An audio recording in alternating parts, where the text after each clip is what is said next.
ধরে ঘুরে বসেছিলেন, কারোর সাথে লাগাবাজা, কারোর সাথে কোনো ধরনের গণ্ডগোলে ছিলেন।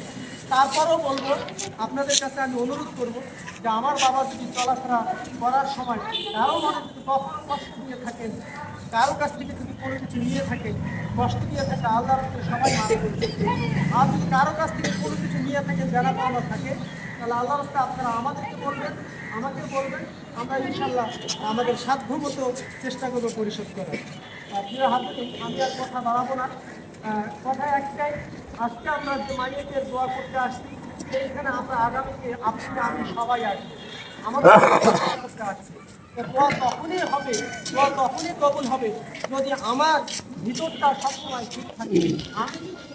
আমি কেউ ভিন্নভাবে নেওয়ার কোনো সুযোগ নাই। আমি রংপুরে যখন পড়াশোনা করেছিলাম, এই কথাটা বলে শেষ করে দিব, রংপুরে যখন পড়াশোনা করতেছিলাম, একদিন জানাজায় আমি যাওয়ার জন্য চলে গেলাম মসজিদে। জানাজা আসল নামাজ শুরু হয়ে গেছে, বাইরে অনেক লোক দাঁড়িয়ে আছে। আমি বলছি, বাইরে আপনারা দাঁড়িয়ে আছেন কেন? করছে জানাজার নামাজ পড়বে। আমি বললাম, ভিতরে তো নামাজ শুরু হয়ে গেছে আরেকটা, সেইটাতে কেন জানি যাচ্ছেন না? করছে আমার একটু সমস্যা আছে। এই সমস্যাটা কারো থাকা যাবে না। যদি এই সমস্যাটা থাকে, তাহলে এই দোয়া করে আমাদের কোনো লাভ হবে, আপনার লাভ হবে না, আমার লাভ হবে না। তাই প্রিয় হাজির, আমরা আজকে একটা সিদ্ধান্ত নেব যে আমরা প্রত্যেককে জানো, যেহেতু এই জায়গাটা অবধারিত সবাইকে আসতে হবে, সবাই নিয়ত করে নিব। আর আমরা সবাই যেন আল্লাহর রাস্তায় কাজ করতে পারি, পাঁচ ওয়াক্ত নামাজ পড়তে পারি, দিনের কাজ করতে পারি। আল্লাহ রাব্বুল আলামিন আমাদের সবাইকে সে তৌফিক দান করুন।